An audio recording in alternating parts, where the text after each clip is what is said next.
Hi, I want to talk about the new escalation of hostilities between Iran and Israel, and make some comments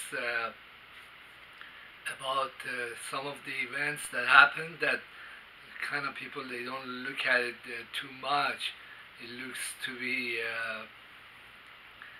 inconsequential, but usually the trends that are important, they are just a sideshow in the beginning, and then they gradually, as you go along, you see, hey, these were important.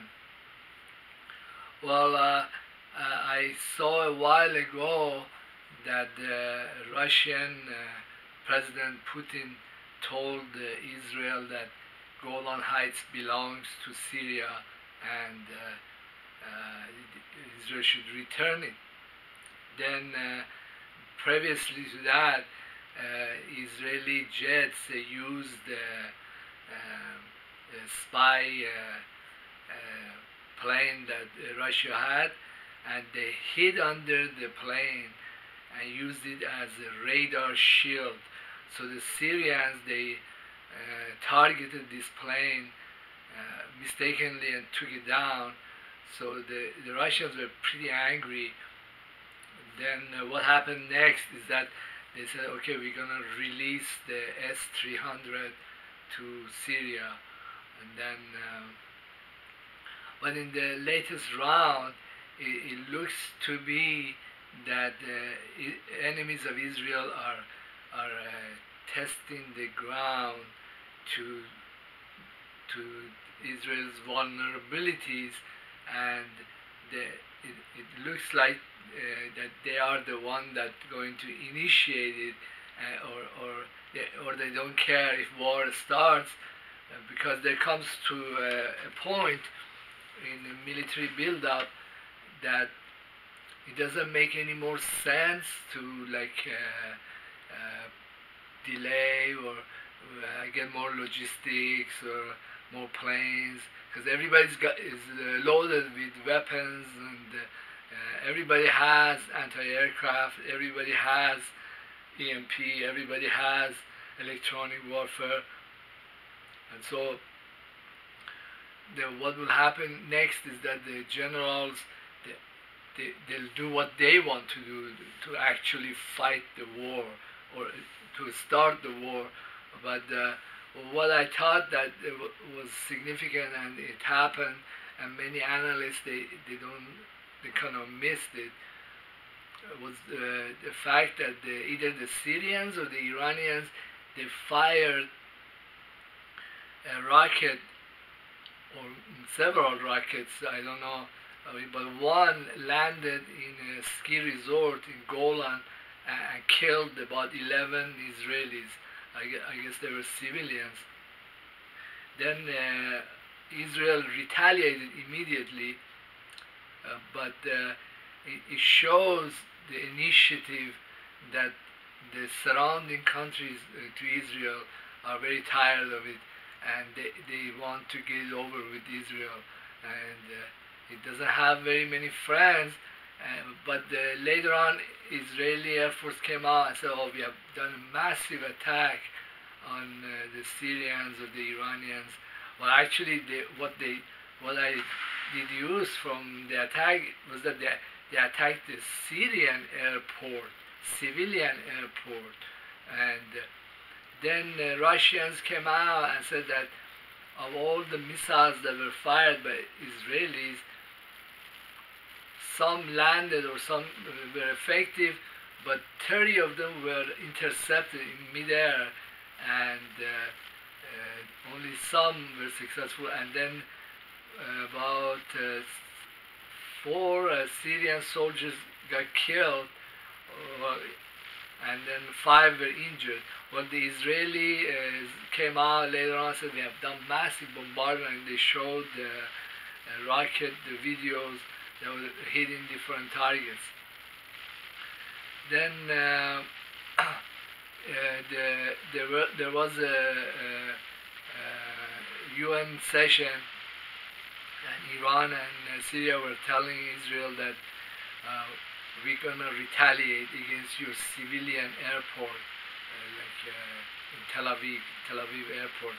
And then another video came out saying that Israel has opened up another airport for business to go on, and then that shows that they know that they're gonna get targeted, and this is gonna go on tit for tat. And but it's amazing how few friends Israel has, and many Israeli commentators, they know that the war is going to spread in many fronts, from Hezbollah in the north, from Syria itself, and then from Hamas and Iranians. They are going to be targeted from multiple directions. And the other thing that many analysts, they don't take notice is that everybody's got very sophisticated weapons. It's not just Israelis. Israelis are under the impression that, hey, we are such a superpower, we are exceptional, our weapons. And then later on they came around in the blitzkrieg of media bombardment that, hey, we have done massive damage. But when you see the result, it was nothing. And this is very sad. And also, I think that the Israeli populations are going to get targeted. But this was also a PLO tactic for many years. That's the cause for terrorism or counterattack, is that they were trying to make it unsafe and dangerous to go to Israel or to do business with Israel, because there would be attacks anytime. The same with the attacks from Hamas with rockets or tunnels. It's the strategy to drive out these wealthy Jews that just won't leave. But then also another event that some analysts took notice of it is that the Syrians, they use all their anti-aircraft systems. That wasn't the S-300, because they are still waiting to make it operational. So, but what happened shows that something else has happened, because they, or the Iranians, initiated the initial firing of the rocket that killed the tourists in ski resort.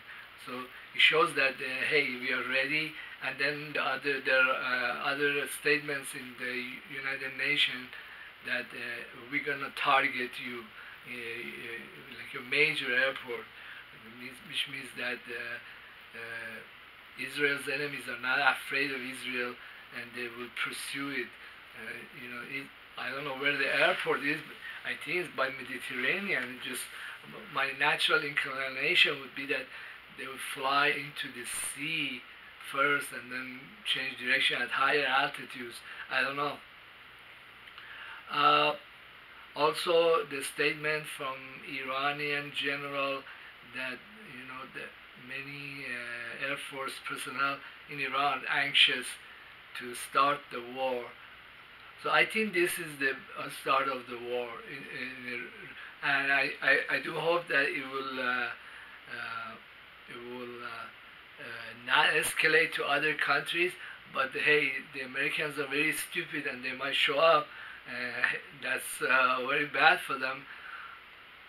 Another thing that I kind of watch in the U.S. media is that there is all these stupid. They are not even Jews. They're Christian Zionists. They're like a hybrid kind of